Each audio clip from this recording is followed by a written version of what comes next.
Apa kabar santri semua? Alhamdulillah. Sehat? Alhamdulillah. Saya juga alhamdulillah bersyukur, senang masuk ke sini Pak Yai. Begitu masuk anak-anaknya ceria, anak-anaknya bahagia. Jadi saya dulu waktu bertugas di Kementerian Pendidikan itu sering keluar masuk sekolah Pak.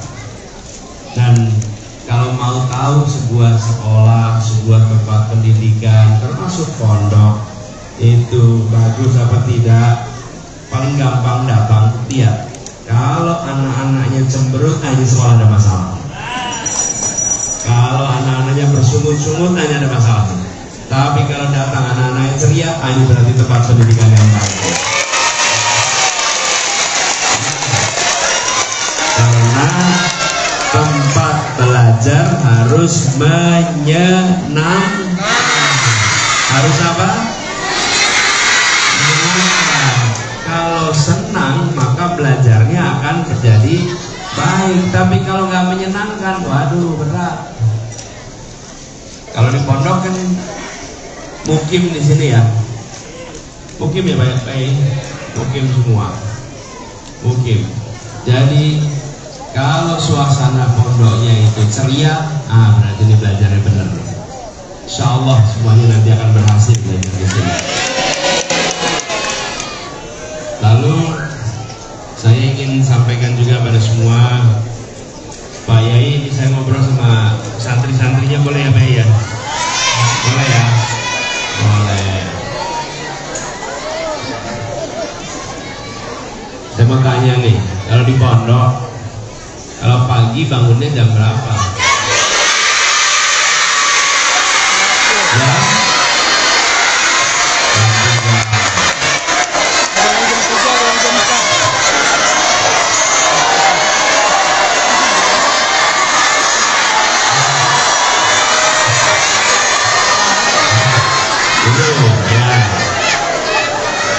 Bilangnya gini nih, bilangnya bangunnya jam 3 gitu. Bangunnya jam berapa?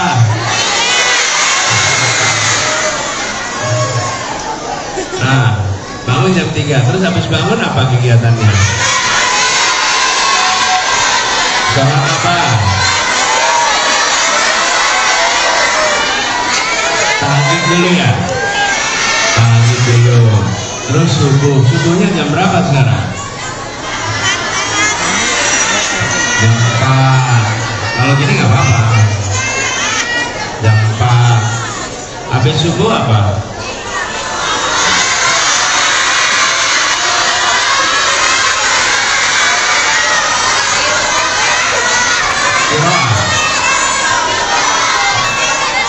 Terus ada kegiatan habis subuh.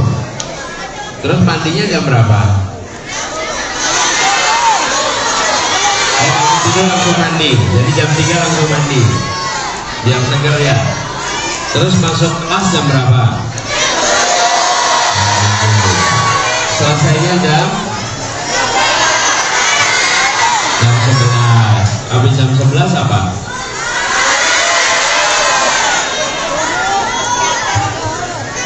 Nangkepnya susah juga nih. Sholat zuhur, makan. Terus habis itu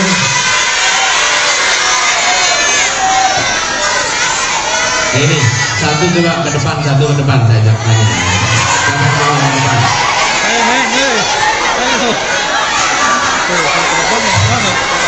Jangan ditunjuk.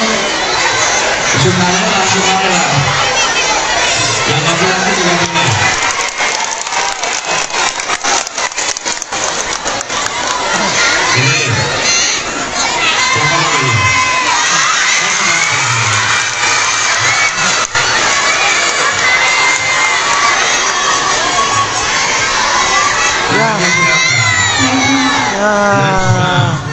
Kalau kamu namanya siapa?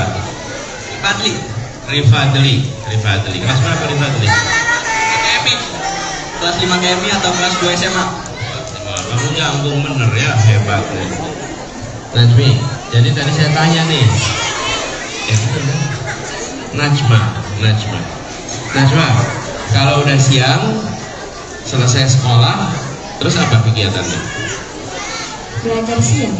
Mulai jam? Belajar siang, habis belajar siang tidur. Mulai jam berapa belajar siangnya? Habis zuhur. Habis zuhur sampai jam? Setengah 2, jam 2. Sampai jam 2. Terus istirahat. Ya. Terus bangunnya jam? Jam 3. Jam 3. Jadi ada istirahat siang sebentar ya. Terus habis itu asar bangun lagi. Habis asar apa? Ngaji sampai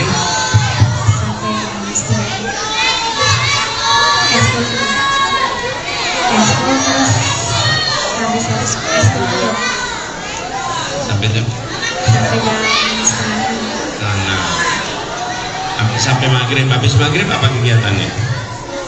Habis maghrib lanjut ngaji sampai jam Bisa. 7.45. Bisa sampai 7.45. Terus sholat isya sama-sama. Habis sholat isya, Habis itu belajar malam sampai jam setengah 10. Makannya kapan? Pada seluruh pimpinan pondok, para ustadz, para ustazah yang saya hormati, kami saat ini sedang mendapatkan amanat di dalam proses pemilihan presiden. Saya dan Gus Imin bertugas bersama-sama menjadi calon. Kami ingin Indonesia berubah. Kami ingin Indonesia lebih adil. Kami ingin tidak ada lagi pembedaan.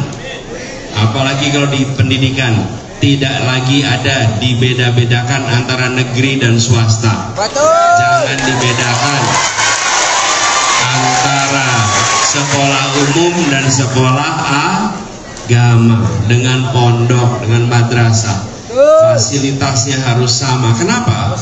Karena yang berada di sekolah-sekolah ini, yang berada di madrasah ini juga anak Indonesia. Negeri ini mau membangun semua, bukan hanya anak yang berada di sekolah milik pemerintah. Itulah sebabnya mengapa gagasan yang kita bawa namanya keadilan, supaya adil, supaya setara. Kalau setara adil, insya Allah semua dapat kesempatan yang sama untuk masa depan yang lebih baik. Jadi kami membawa gagasan tentang keadilan, dan ini juga kita rasakan sekarang. Saya tadi pagi mampir di pasar baru di Karawang. Sampai di pasar itu ternyata harga-harganya pada murah semua. Betul nggak, Bu? Enggak, pada apa? Mahal. Berasnya sekarang berapa berasnya, Bu? 15. Cabai merah keriting 90, 100. Cabai rawit mahal, bawang semua mahal. Nih, berasnya mahal. Saya mau tanya, petaninya terima uangnya enggak? Tuh, harga yang mahal itu sampai ke petani apa tidak? Itu masalahnya. Karena itu insya Allah kami, salah satu yang kita prioritaskan adalah bagaimana kita membuat kebutuhan pangan kita kembali menjadi murah, kembali jadi terjangkau bagi semua. Kalau itu kita kerjakan, sambil di sisi lain para petani, kalau ketemu petani, mereka selalu menyampaikan ada 3 masalahnya, Pak. Apa aja? 1, pupuk. 2, pupuk. 3, pupuk. Masalahnya apa? Pupuknya susah, betul tidak? Nah, ini banyak petani di sini. Karawang itu salah satu lumbung, betul tidak? Salah satu lumbung, tapi petani-petaninya tidak merasakan kesejahteraan. Jadi kami ingin pasokan pupuk ke petani aman, kemudian harga jual gabahnya lebih baik, dan insya Allah nanti yang menerima hasilnya di rumah tangga harganya lebih murah. Karena itu kami sampaikan, kami melihat food estate bukan sebagai solusi untuk Indonesia ke depan. Yang harus dikerjakan adalah namanya kontrak farming. Kontrak farming itu bukan petani jadi buruh kontrak, bukan. Kontrak farming itu artinya para petani yang punya lahan dikontrak untuk atau punya kontrak untuk hasilnya dibeli, sehingga mereka bercocok tanam dengan rasa tenang karena mereka tahu sudah akan ada yang membeli. Jakarta sudah melakukan itu. Waktu saya bertugas di Jakarta, kami lakukan kontrak farming dengan ratusan gabok tani seluruh Indonesia. Apa yang terjadi? Jakarta langsung membeli dari petani. Petaninya punya kontrak sama kita 5 tahun, jadi dia tenang, 5 tahun nanem, udah nggak tegang lagi. Dan karena punya kontrak dengan pembeli, dia bisa kredit traktor, dia bisa kredit alat-alat pertanian, dia bisa mencari semua kebutuhan dengan rasa tenang. Kenapa? Karena dia punya kontrak, akan ada jaminan yang membeli. Nah, bagi kami di Jakarta kan nggak punya sawah, kami punya kepastian ada pasokan beras ke Jakarta, sama-sama untung.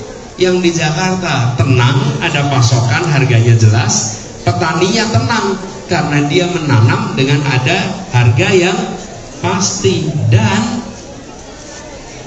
yang di tengah tuh, apa yang di tengah tuh? Calo-calo tengkulak hilang, dipotong karena langsung dari ujung ke ujung. Betul tidak? Nah, itu yang ingin kita kerjakan sama-sama. Bapak sekalian, Pak Yai yang saya hormati, terima kasih atas kesempatan untuk silaturahmi. Mohon doanya agar kami bisa menjalankan amanat ini dengan baik. Dan kami mendoakan semoga para ustadz, para ustazah selalu diberikan kesehatan, diberikan kemudahan dalam mendidik, dan insya Allah pondok ini menjadi tempat di mana amal jariah dari Bapak Ibu semuanya akan mengalir tanpa henti sampai di hari akhir nanti. Dan kepada adik-adik semua, belajar yang rajin. Ingat, ada batu bara, ada permata, pilih mana? Kerja keras, yang rajin, yang tuntas, insya Allah semua jadi anak-anak yang berhasil di dalam belajarnya. Demikian dari kami, kurang lebih mohon dimaafkan. Assalamualaikum warahmatullahi wabarakatuh.